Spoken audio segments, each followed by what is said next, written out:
Halo, balik lagi sama aku Ayu dan pada video kali ini kita akan melakukan proses bisnis procure to pay. Nah, procure to pay ini merupakan proses di mana suatu perusahaan ini akan melakukan pengadaan barang dengan cara membeli barang kepada vendornya. Nah, di sini kita akan melibatkan beberapa user atau istilahnya karyawan yang nantinya bertugas untuk melakukan proses bisnis ini. Nah, yang pertama itu ada pegawai yang bekerja di purchasing dan juga pegawai yang bekerja di warehouse atau inventory. Oke, di sini saya akan membuat multi user yang nantinya akan bertanggung jawab terhadap proses bisnis procure to pay. Nah, di sini kita bisa langsung ke setting, kemudian membuat users di bagian users. Lalu di sini nama pegawai yang bekerja di purchasing, di bagian purchasing itu adalah Anissa. Kemudian emailnya, di sini email itu dibuat supaya nanti pegawainya ini dapat melakukan login ke dalam sistem Odoo. Nah, kemudian di sini untuk aksesnya semuanya kita kosongin kecuali dia sebagai administrator pada bagian purchase saja.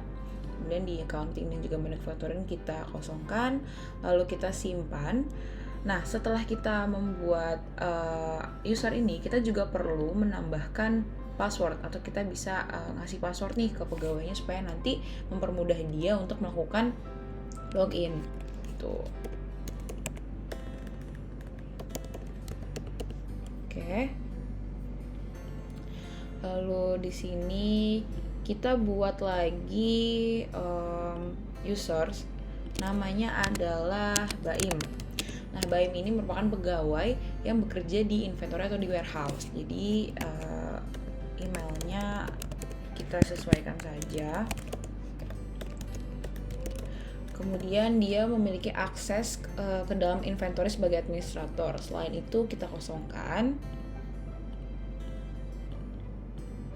Oke. Sama seperti user sebelumnya, si Anissa, kita juga perlu membuatkan password kepada Baim agar dia bisa login ke sistem Odoo-nya. Oke. Nah, di sini kita logout aja dan aku sudah menggunakan dua buah browser. Yang satu ini browser biasa dan satu yang incognito.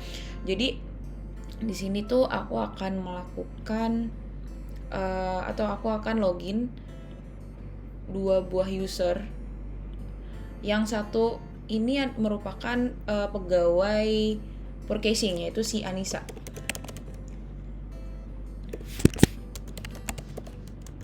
Kemudian yang di sebelah sini kita akan melakukan login terhadap Baim. Nah, dia akan merupakan staff di warehouse.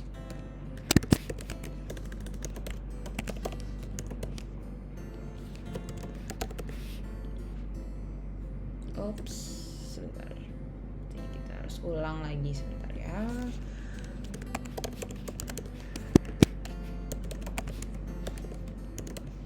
Oke.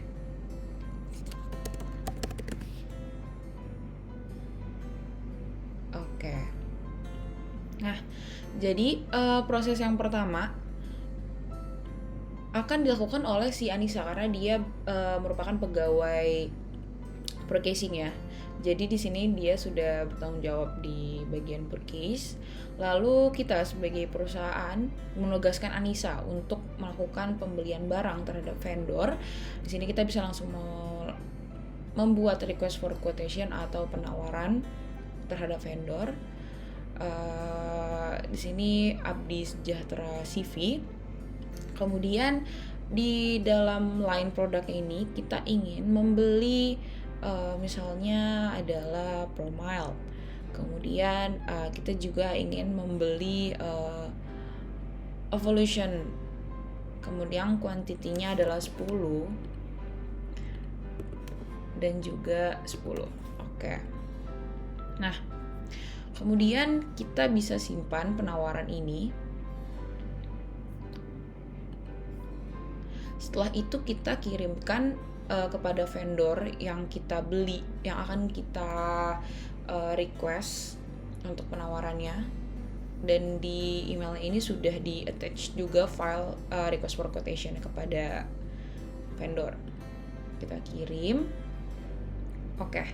Nah, apabila kita sebagai perusahaan yang telah menggunakan Anissa ini sudah mengkonfirmasi bahwa penawaran yang kita kirimkan kepada vendor ini sudah benar, kita perlu melakukan confirm order gitu.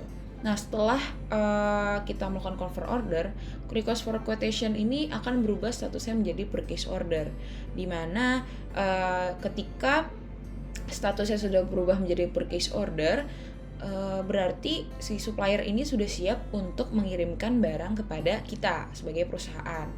Skenario tersebut akan dilakukan oleh BAIM sebagai pegawai inventory atau warehouse, di mana di sini jika kita pergi ke modul inventory akan ada receipt yang telah kita terima. Tadi kan dari kita melakukan request atau pembelian barang kepada vendor Abdi Sejahtera CV ini kan. Kemudian kalau misalnya kita lihat di sini, kita sebagai perusahaan menugaskan BAIM untuk memvalidasi dan mengecek dulu nih di warehouse apakah barang yang dikirimkan oleh supplier atau vendor itu sudah sesuai dengan yang kita minta gitu. Jika sudah sesuai, kemudian BAIM perlu mengupdate